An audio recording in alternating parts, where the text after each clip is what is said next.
Attention, t'as plus que quelques semaines pour t'inscrire sur les listes électorales, mais est-ce que tu sais à quoi ça sert de voter aux élections municipales ?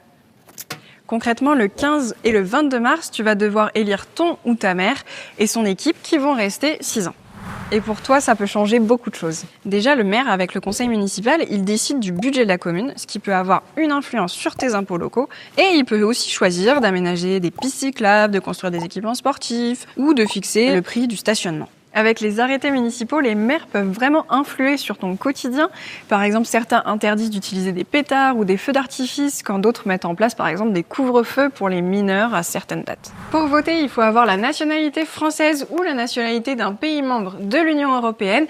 Et si tu as plus de 18 ans et que tu as fait ton recensement à tes 16 ans, normalement tu es inscrit d'office. Si tu veux le vérifier, tu peux regarder sur le site élections.intérieur.gouv.fr. Par contre, si tu as déménagé depuis tes 16 ans ou depuis les dernières élections, il va falloir se réinscrire sur les listes de ta commune.